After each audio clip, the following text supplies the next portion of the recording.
News India 27 नव्या पिढीचं नवं माध्यम।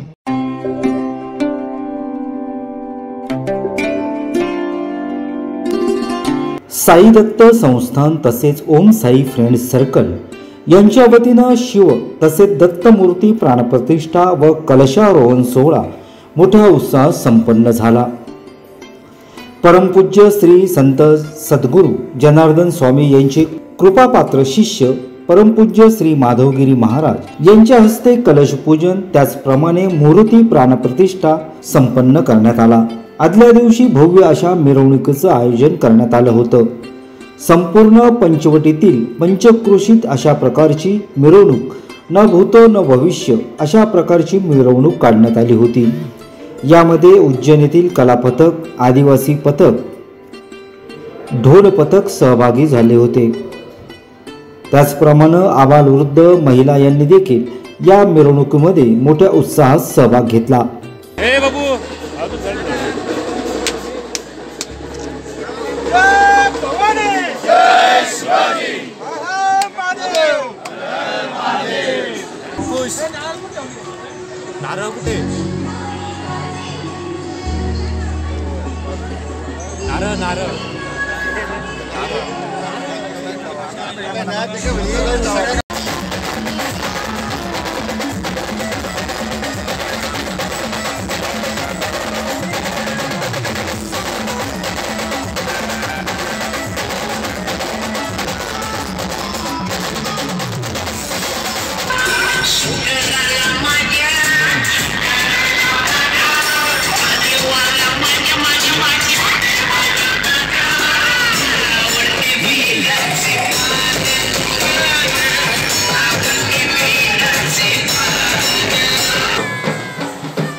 यामध्ये 108 कलशानं महास्नान मूर्तींना घालण्यात आले। या मंदिरामध्ये शिव तसेच दत्तमूर्ती, गणपती मूर्ती, पांडुरंग, रुक्मिणी, पार्वती माता यांच्या मूर्तींची विधिवत अशी प्राणप्रतिष्ठा करण्यात आली आहे। यावेळेस होम हवन, पूर्ण आहुती तसेच 3 दिवस चालणाऱ्या या कार्यक्रमात विविध धार्मिक कार्यक्रमांचं आयोजन करण्यात आलं होतं। यानंतर महाप्रसादाचे देखील आयोजन करण्यात आलं। या प्रसंगी प्रमुख पाहुणे म्हणून व्यंकटेश मोरे, अजय वागुल, नंदू शिंदे, भूषण मंडलिक, प्रियांका माने, पूनम मोगरे आदी मान्यवर उपस्थित होते। या कार्यक्रमासाठी साई दत्त संस्थेचे मार्गदर्शक गणेश झालटे, अध्यक्ष सागर परदेशी, अध्यक्ष राकेश डोंगरे, शरद शिंदे, वैशाली बडगुजर, मनीषा पवार, शुभांगी बच्चाव यांनी अथक परिश्रम घेतले। महाप्रसादासाठी पंचक्रोशीतील भक्त भाविक मोठ्या संख्येने सहभागी झाले होते। नमस्कार। साई दत्त संस्थान आणि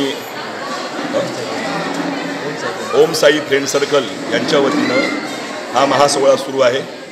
काल त्या सगळ्या मूर्तींची म्हणजे भगवान भवानी शंकर, गुरुदत्तात्रेय, रुक्मिणी पांडुरंग, गणपती, पार्वती या सगळ्या मूर्तींची भव्य दिव्य न भूतो न भविष्यती अशी काल मिरवणूक निघाली होती। म्हणजे तसं म्हणायला गेलं तर पंचवटी एरियामध्ये ही एवढी भव्य दिव्य मिरवणूक पहिल्यांदाच निघाली असणार आहे। हा असा काल भव्य दिव्य आपल्या मूर्तीचा मिरवणुकीचा सोहळा काल 10 वाजेपर्यंत चालला। आज सगळ्या देवतांची स्थापना, नंतर सगळ्या मूर्ती ज्या आहेत नवीन प्राणप्रतिष्ठित त्यांना सगळ्या मूर्तींना जलनिवास पाण्यामध्ये ठेवलेला आहे। सकाळी सगळ्या मूर्तींना 108 कलशांनी महास्नान विधी होणार आहे।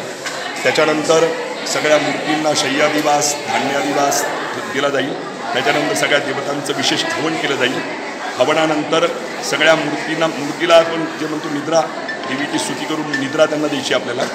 हा नंतर मंदिराचे जेवढे काही संस्कार आहेत ते सगळे संस्कार उद्या होणार आहेत। आपले सगळ्या मूर्ती आपल्या जागेवर ठेवून प्राणप्रतिष्ठा, पूर्णावती, महाआरती, भंडारा असा हा भव्य दिव्य कार्यक्रम 3 दिवसामध्ये हा सगळा या संस्थांतर्फे करणार आहेत सगळे कार्यकर्ते। साई दत्त संस्थान आणि साई फ्रेंड सर्कल या दोघांच्या संयुक्त विद्यमाने साईनगर प्रीतिश नवेता सोसायटीत होऊ घातलेल्या या भव्य दिव्य अशा शिव मंदिर आणि दत्त महाराज मंदिराच्या प्राणप्रतिष्ठेच्या या कार्यक्रमाप्रसंगी उपस्थित असलेले साई दत्त संस्थानचे मार्गदर्शक गणेश गणाजी झालटे, अध्यक्ष राकेश धोंडगे, सागर परदेशी या तिघांच्या बहुमोल अशा सहकार्याने आणि कॉलनीतील परिसरातील सर्व भाविक भक्तांच्या सहकार्याने हा भव्य दिव्य असा 3 दिवस चालत असलेल्या कार्यक्रमाला सर्वांनी हजेरी लावा। Ganesh Dewade, news India 27 Marathi, Nashik.